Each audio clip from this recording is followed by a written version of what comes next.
நாம் தமிழர் கட்சி தமிழகத்தில் வெற்றி பெற்றால் கச்சத்தீவை மீட்டெடுப்போம் என்று கோயம்பேட்டில் நடைபெற்ற நிகழ்ச்சியில் செந்தமிழன் சீமான் சூளுரைத்தார். சென்னை கோயம்பேட்டில் பழக்கடை மணிவண்ணன் தந்தை தர்மலிங்கத்தின் திருவுருவ படத்திறப்பு விழா நடைபெற்றது. விழாவிற்கு வணிகர் சங்க தலைவர் தா. வெள்ளையன் தலைமை தாங்கினார். விழாவில் நல்லக்கண்ணு முன்னிலை வகித்தார். திருவுருவ படத்தை உலக பேரமைப்பு தலைவர் பழ நெடுமாறன் கலந்து கொண்டு தர்மலிங்கத்தின் திருவுருவ படத்தை திறந்து வைத்தார். கூட்டத்தில் நாம் தமிழர் கட்சியின் தலைமை ஒருங்கிணைப்பாளர் சீமான் கலந்து கொண்டு பேசும்போது திரைப்படத்தில் பண இழப்பை பெரிதுபடுத்தாத தமிழன் தர்மலிங்கம் தான் என்று தெரிவித்தார். மேலும் அவர் பேசும்போது எல்லோரும் சொல்கிறார்கள், ஈழத்தையே பேசுகிறார்கள், ஈழத்தை வைத்து அரசியல் செய்கிறார்கள். எதை வைத்து அரசியல் செய்வது? ஆடு மாட்டையா, இலவச ஆட்டையும் இலவச மாட்டையும், அண்டா குண்டாவும் நூக்கத்தையும் குவாற்றையும் பிரியாணி பொட்டலத்தையும் தோடு தொங்கட்டானையும் இலவச மின்விசிறியும் மாவரைக்கிற எந்திரத்தையும் மடிக்கணினியும் இதை வைத்து அரசியல் செய்வது? இது அரசியல்.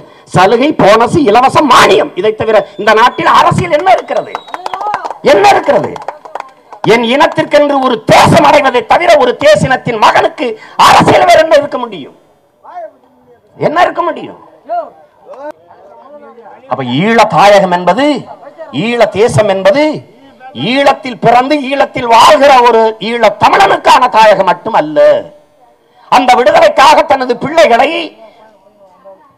வீரச்சாவை தழுவ கொடுத்த, சாவை சந்தோஷமாக மகிழ்ச்சியாக ஏற்க கொடுத்த எனதருமை பெற்றோர்களுக்கான தேசம் அல்ல.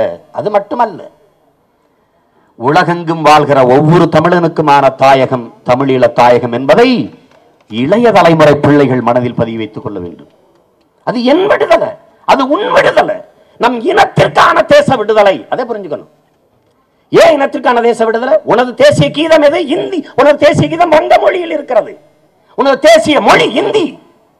இந்தியாவில் இருக்கிற மொழிகளிலே மிக பின்னாடி உருவான மொழி இந்தி. இந்தியாவில் இருக்கிற மொழிகளிலே மிக மிக மூத்த மொழி நமது தாய்மொழி தமிழ். 400 ஆண்டுகளுக்கு முன்பு பிறந்த இந்திக்கு 50,000 ஆண்டுகளுக்கு மூத்த எனது தாய்மொழி அடிமையாக இருக்கிறது. இந்திய பாராளுமன்றத்திற்குள் எனது தாய்மொழியில் பேச அங்கீகாரம் இல்லை, உரிமை இல்லை. நான் பேசினால் இவனும் காது காது வாங்காம ஏதோ கராமரன் பேசிக் கொண்டிருப்பான்.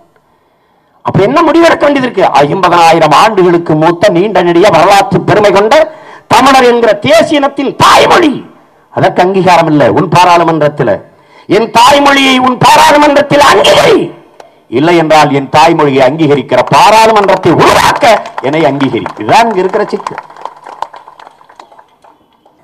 நாங்கள் 50,000 ஆண்டுகளுக்கு மூத்த குடி, உலகத்தின் மிகப்பெரிய வல்லரசை நிறுவிய பெரும்பாட்டன் அருள்மொழி சோழனின் அருமை பிள்ளைகள். என்ன இருக்கு எங்களுக்கு? என்ன இருக்கு? சாதி மதம் மோதிக்கிட்டு செத்தா புதைக்க சுடுகாடு. என்ன இருக்கு எங்களுக்கு? இதை தவிர வேற என்ன இருக்கு? படிப்பகங்கள் இருக்க வேண்டிய இடங்கள் எல்லாம் தெருவுக்கு 4 குடிப்பகங்கள். என்ன இருக்குது இங்கே? எல்லாம் தனியார் மயம். கல்வி தனியார், சாலை தனியார், மருத்துவம் தனியார், குடிநீர் தனியார், மின்சாரம் தனியார், போக்குவரத்து தனியார், எல்லாம் தனியார் மயம். டாஸ்மார்க் சாராய கடை மட்டும் அரசு மயம். நாடு எங்க இருக்குது? யார் சரி செய்வது? என் அன்பிற்குரியவர்களே, உலக வல்லாதிக்கம் அமெரிக்கா. அந்த நாட்டில் திருடன் பிச்சைக்காரன் உண்டு. உலகம் முழுமைக்கும் ஒரு நாடாக்கி ஆள வேண்டும் என்று துடித்த பிரிட்டிஷ் நாட்டிலே பிச்சைக்காரன் திருடன் உண்டு. உலகத்தில் பூமி பந்தில் ஒரே ஒரு நாட்டில் தான் திருடனும் பிச்சைக்காரனும் இல்லாத நாடு இருந்ததென்றால் என் அன்பு தலைவன் பிரபாகரன் கட்டி எழுப்பிய தனித்தமிழீழ சோசலிச குடியரசு. அதுதான் வரலாறு. எனக்கென்று வரலாறு இல்லை. என் உயிர் தலைவன், என் அன்பு தலைவன் மேதகவே பிரபாகரன் என்னிடத்தில் சொன்னது, தம்பி, நம் இனத்திற்கென்று ஒரு வரலாறு இல்லை, ஆனால் ஒரு இனம் தன் விடுதலைக்காக போராடி செத்தது என்ற வரலாறாவது வரட்டும் என்று. பெரும் 1.25 கோடி சிங்கள 12 கோடி தேசிய மக்கள் தமிழர்கள் நாம். ஒரு வீரஞ்செறிந்த தமிழ் தேசியனத்தின் பிள்ளைகள், மரணத்தை விட மானமே பெரிதென்று வாழ்ந்த மான தமிழ் பிள்ளைகள். 1.25 கோடி சிங்களன் நம்மளை வென்றுவிட்டான் என்ற வரலாற்று பதிவு வர வேண்டுமா?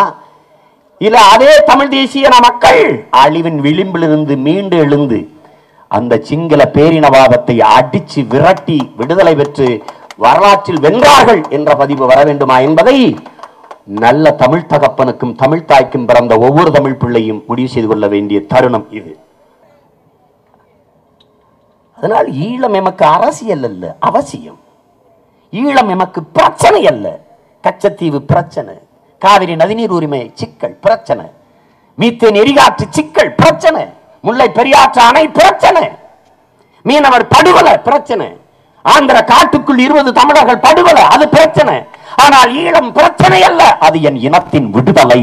அதை புரிஞ்சுக்கணும். எனவே அந்த தாய கனவோடு தன்னையும் அந்த விடுதலை களத்தில் அர்ப்பணித்து நிற்கிற தளபதி தான் நமது அன்பிற்குரிய அண்ணன் மணிவண்ணன் அவர்கள் என்பதை ஒருத்த வேற மாதிரி ஓடுவான், ஒருத்த வேற மாதிரி செய்வான். இப்ப நான் தினமும் போராடிட்டு சிறைக்கு போக தயாரா இருக்கேன். ஆனால் நான் சிறைக்கு போனால் என்னை பிணையில் எடுக்கிறதுக்கு, வழக்காடுவதற்கு, வழக்கறிஞருக்கு பணம் கொடுக்க ஒருவன் வேணும் அல்லவா? அந்த இடத்தில் நிற்பவன் தான் மணிவண்ணன். அதை நீங்க புரிஞ்சுக்கணும். எல்லாரும் எல்லா வேலையும் செய்ய முடியாது. அவர் ஏன் அவர் சொல்வாரு, எங்க அண்ணன் கூட எங்க ஐயா கூட பேசினாங்க, நல்லகண்ண ஐயா கூட, மணிவண்ணன் அமைதியா இருப்பான், அவனுக்கெல்லாம் சேர்த்து தான் நாங்க பேசுறோம். அவர் எங்களை மாதிரி பேசிட்டா அவர் செய்யற வேலையை, நான் செய்யற வேலையை செய்ய நிறைய பேர் இருக்காங்க, அவர் செய்யற வேலையை செய்ய ஆள் இல்லை. ஒரு குடிகாரன்னா, ரொம்ப பெரிய குடிகாரன்னா ஒரு வேலையை சாதிக்கலாம்னா குவார்டர் பாத்துல கொடுத்தா ஒரு வேலையை சாதிக்கலாம். ஒரு குவார்டர் தரண்டா இப்ப செஞ்சிடானா செஞ்சிருவான். புதுச்சேரியில என்னோட சிறையில் இருந்தவன் பீடி கட்ட பீடிக்கு கொலை பண்ணிருக்கான். ஒரு பீர் போத்தல் வாங்கி தரலன்னு கொலை பண்ணிருக்கான். அப்ப ஒரு போத்தலுக்கு கொலையே பண்றான்னா ஒரு குவார்டர் பாத்துல கொடுத்தா எந்த காரியத்தையும் சாதிக்கலாம். ஆனால் மணிவண்ணன் தமிழர் என்று சொன்னால் நீங்க எவ்வளவு வேணாலும் பணம் வாங்கலாம், சாதிக்கலாம். அது காரணம் என்ன? காரணம் என்ன? பணத்தை விட தனது மொழியும் இனமும் பெரிது, மிக பெரிது என்று எண்ணுகிற உயர்ந்த நோக்கு, உயர்ந்த நோக்கு. இல்லைன்னா எல்லாரும் எவ்வளவு பெரிய தலைவர்கள், அரும்பெரும் தலைவர்கள், எவ்வளவு மதிப்புமிக்க நேரத்தை விட்டுவிட்டு இந்த மணிவண்ணனுக்காக இவ்வளவு நேரம் இருக்கிறார்கள் என்றால் மிகவும் மதிப்பிற்குரிய மனிதனாக மணிவண்ணன் வாழ்ந்து கொண்டிருக்கிறார் என்பதற்கு சான்று.